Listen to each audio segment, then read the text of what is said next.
오늘 본문은 가나안 정탐과 관련된 내용을 다루고 있습니다. 모세는 바란 광야에서 이스라엘을 주둔시키고 이제 그곳에서 가나안 땅을 정탐할 12명의 정탐꾼을 이제 각 지파에서 한 명씩 차출하게 됩니다. 그래서 총 12명의 정탐꾼이 이제 가나안 땅으로 정탐하게 됩니다. 그들이 정탐해야 되는 내용은 다음과 같습니다. 그 땅이 어떠한지 정탐하라. 곧 그 땅 거민이 강한지 약한지 많은지와 적은지와 그들이 사는 땅이 좋은지 나쁜지와 사는 성읍이 진영인지 산성인지와 토지가 비옥한지 메마른지 나무가 있는지 없는지를 탐지하라. 이렇게 이제 모세가 이런 항목들을 유심히 보고 이것을 중심으로 보고하라고 이제 일러 주었습니다. 12명의 정탐꾼의 이제 보고가 그래서 이제 그 12명의 정탐꾼이 이제 가나안 땅을 정탐하고 돌아와서는 동일한 보고를 하게 됩니다. 그 땅은 과연 젖과 꿀이 흐르는 땅입니다. 그러나 그 땅의 거주민들은 강하고 또 성읍은 견고하고 또 그 땅에는 아낙 자손이 살고 있더라라는 보고를 해오게 됩니다. 아낙 자손은 이 네피림의 후손들로서 기골이 장대한 것이 그 특징이라 할 수 있겠습니다. 이들의 보고는 여러모로 훌륭하다고 할 수 있겠습니다. 앞에서 살펴본 대로 이 정탐꾼들은 모세가 일러준 항목들에 근거하여 정탐하였고 그 항목에 따라 논리정연하게 객관적인 보고서를 제출했다라고 할 수 있습니다. 그런데 문제는 이 이후에 일어난 것입니다. 두 개의 엇갈린 평가가 이어진 것입니다. 10명의 정탐꾼은 이렇게 말합니다. 저들은 우리보다 강하고 우리는 약하니 우리가 그 땅을 정탐할 수 없을 것이다. 그러나 2명의 정탐꾼은 이 한마디로 추격할 수 있습니다. 저들은 우리의 밥이다 라고 평가하고 있습니다. 우리 성도님들은 누구의 평가가 더 합리적이라고 보십니까? 엄밀하게 객관적으로 그리고 이성적으로 우리가 평가해 보자면 우리가 공통적으로 이들이 말했던 보고를 우리가 귀 기울여 볼 수 있습니다. 그들은 강하고 성읍은 견고하고 그 땅에는 아낙 자손이 살고 있다. 그렇습니다. 쉽게 말해서 이들의 공통적인 증언은 그 가나안 땅은 정탐하기가 호락호락하지 않다. 매우 어렵고 힘들 것 같다라는 평가를 하고 있는 것입니다. 지금 이스라엘은 노인과 또 어린 아이들이, 노약자들이 딸려 있는 상황이고 이스라엘의 남자들 대다수는 전쟁의 전자도 모르는 노예 출신의 사람들입니다.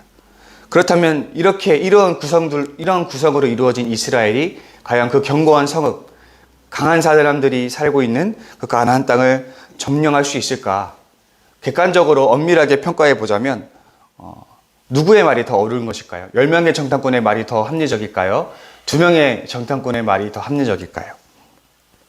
그런데 사실 성경은 갈렙과 여호수아 이 2명의 정탐꾼의 말이 더 합리적이라는 사실을 지지하고 있습니다. 사실 따지고 보면 10명의 정탐꾼의 이 주장에는 근거가 없습니다. 근데 여호수아와 갈렙의 주장에는 합당한 근거가 있습니다. 우리 성도님들은 이스라엘 광야 생활을 속속들이 잘 알고 계실 것입니다. 그렇다면 하나님께서 이 이스라엘 사람들을 어떻게 그 위험에서 건져내게 하셨는지 또 어떻게 전쟁에서 이기게 하셨는지도 기억하실 것입니다. 한 번은 하나님이 이집트의 군인들이 홍해 바다를 수장시켰을 때 이스라엘과 모세가 이렇게 노래합니다. 내가 여호와를 찬송하리니 그는 높고 영화로우시며 말과 그 탄자를 바다에 던지셨음이로다. 그가 바로의 병거와 그의 군대를 바다에 던지시니 최고의 지휘관들이 홍해에 잠겼고 깊은 물이 그들을 덮으니 그들이 돌처럼 깊은 속에 가라앉았도다. 이집트의 숙련된 군인들은 이 말과 전차를 타고 이스라엘을 뒤쫓아왔습니다.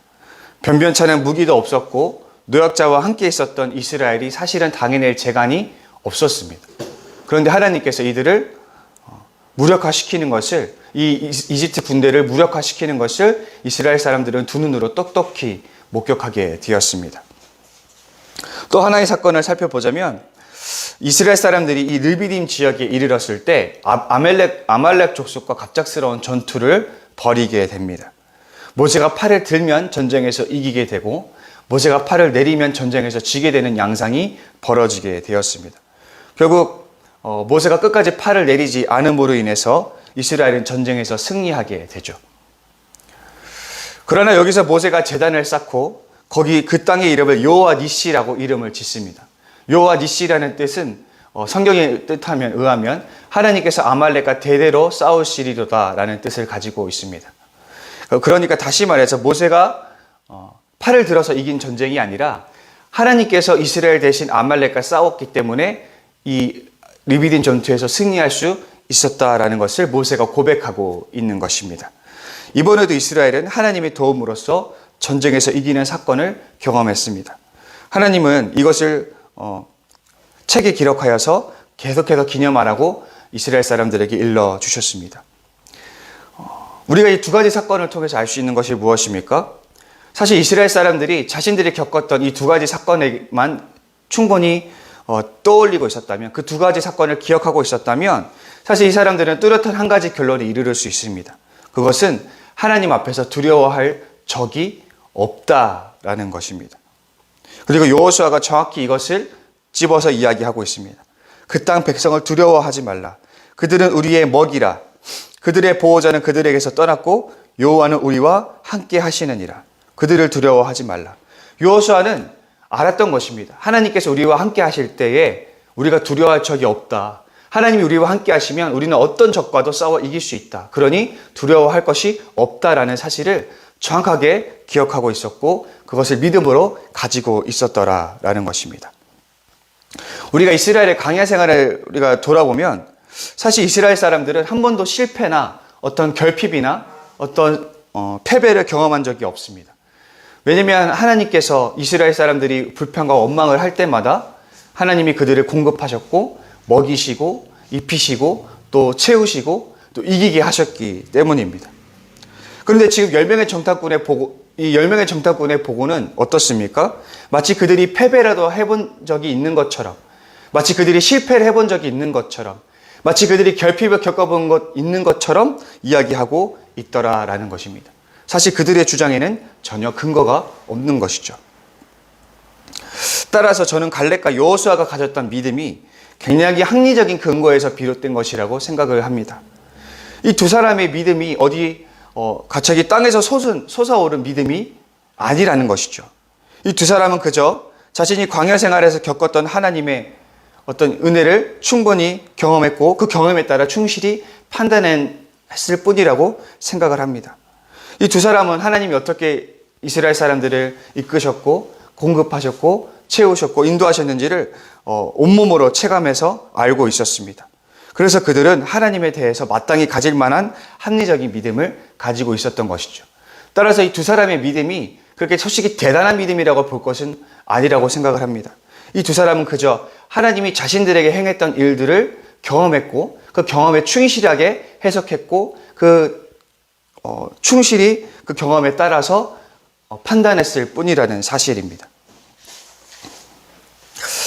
10명의 정탐꾼은 이 두 사람과 다르게 이집트로 돌아가자고 했던 이스라엘 사람들과 10명의 정탐꾼은 하나님의 돌보심을 무시했습니다. 그들은 하나님의 돌보심을 솔직하게 인정하지 않았고 거기에 감사할 줄 몰랐고 그것을 기억할 줄 몰랐습니다. 은혜는 물에 새기고 원수는 돌에 새긴다는 말이 있습니다. 은혜는 쉽게 잊고 원한은 절대 잊지 않는다는 것이 인간이라는 것을 말하고 있습니다. 이처럼 인간은 은혜는 쉽게 잊어버리는 존재입니다. 우리들은 하나님의 은혜에 어떻게 반응하고 있습니까? 과거에 내게 베풀어 주셨던 하나님의 은혜에 감사하며 그 은혜를 감사하며 인정하며 그 하나님의 은혜를 신뢰하고 있습니까? 아니면 하나님의 우리에게 베풀어 주셨던 은혜는 잊어버리고 하나님에 대한 온갖 부정적인 것들만 기억하고 있지는 않습니까? 하나님께 받은 것은 받았다고 솔직하게 인정하고 감사할 수 있는 우리가 되어야 하겠습니다. 하나님의 은혜는 쉽게 잊지 말고 기억을 해야 될 것입니다. 그 하나님에 대한 은혜를 기억하는 것이 우리의 이 믿음을 견인해가는 귀한 자산이 될 것입니다. 계속해서 이 10명의 정탐꾼과 그 10명의 정탐꾼의 부정적인 평가를 이제 받아들여서 또 불평과 원망을 일삼는 사람들은 하나님의 은혜를 좀처럼 기억할 줄을 몰랐습니다. 그들은 초지일간 하나님을 불신하는 태도를 계속해서 유지해 왔습니다. 그래서 사실 하나님에 대한 불평과 원망은 이번뿐만이 아니었죠. 그들은 목마름 앞에서 또 굶주림 앞에서, 또 광야의 공고함 앞에서 자주 하나님을 불신하고 원망했었습니다. 하나님이 그렇게 자주 돌보셨는데, 하나님께서 그렇게 자주 입히시고 먹이시고 함께 하시고 그렇게 하나님께서 인도하셨는데, 그들은 어떻게 지속적으로 이렇게 불평과 원망을 일삼을 수 있었을까? 우리는 그런 질문을 던져볼 수 있을 것 같습니다. 이 사람이 가지고 있는 편향 중에 확증 편향이 있습니다. 자신의 생각에 일치하는 정보만 수용하고 반대되는 정보는 무시하는 그런 편향일, 이제 그런 사고방식을 이제 확증 편향이라고 말을 하는데, 오늘 불신하는 사람들은 이런 확증 편향을 가진 것처럼 행동하고 있습니다. 이 불신하는 사람들은, 하나님을 불신하는 사람들은 하나님을 불신하기로 먼저 결정한 사람들입니다. 그래서 자신들에게 찾아오는 하나님의 선한 은혜는 애써 외면해 버리고, 하나님의 불신하는 생각들에 부합하는 사건들, 부합하는 어떤 정보들만 수용하는 것이죠. 그 결과 그들은 목마르게 하는 하나님, 자신들을 굶주리게 하는 하나님에 대한 이미지만 잔뜩 부풀리는 것입니다. 하나님을 불신하는 그릇된 태도가 확증 편향을 만나서 더 큰 불신을 낳게 되는 것입니다. 여기서 우리가 알 수 있는 것은 어떤 판단을 하기 전에 태도가 먼저 앞선다라는 것이죠. 하나님을 불신하고자 하는 태도가 먼저 존재하고 판단이 그 뒤를 따른다라는 것입니다. 따라서 하나님의 은혜도 불신의 관점에서 걸러내어 버려버리게 된다라는 것이죠. 이런 태도를 가지고 있다면 하나님이 아무리 큰 은혜를 부어주셔도 그 은혜를 발견하기가 어렵습니다. 미국에서 사역하시는 한 목사님의 이야기입니다. 미국에서 사역하시는 A 목사님이 이제 학교로 초대되어 갔습니다. 자신의 자녀가 이제 풋볼 경기를 이제 하는데, 학교에서 풋볼 경기를 진행하는데 그 경기에 이제 초청을 받아서 가게 된 것이죠. A 목사님이 동료 목사님이 B 목사님과 함께 이제 그 경기에 가게 되었어요. A 목사님과 B 목사님의 자녀가 둘 다 모두 이제 경기에 참여하게 되었는데, 이 A 목사님의 눈에 보기에 이 B 목사님의 자녀가 실력이 아주 형편이 없는 거예요. 너무 형편이 없는 거예요, 실력이. 한 번은 이제 이 B 목사님의 자녀가 공을 받게 되었는데, 이제 공을 가진 지 얼마 되지 않아서 이제 수비팀의 태클에 걸려 넘어지게 되고 이제 공을 뺏기게 된 것입니다.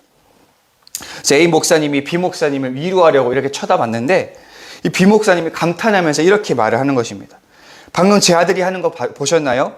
태클 당하기 전에 공을 어디로 줘야 할지 두리번거리는 거 보셨나요?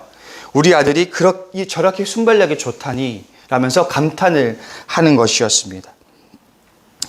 이런 말이 있죠. 사랑하면 방법을 찾지만 사랑하지 않으면 핑계를 찾는다라는 말이 있습니다.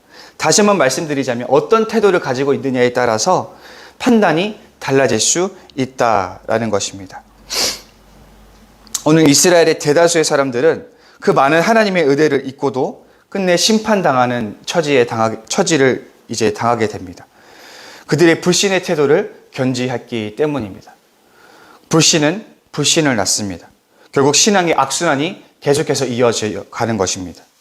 그래서 우리 지저스처치 성도님들은 하나님을 신뢰하는 태도를 가지시길 바랍니다.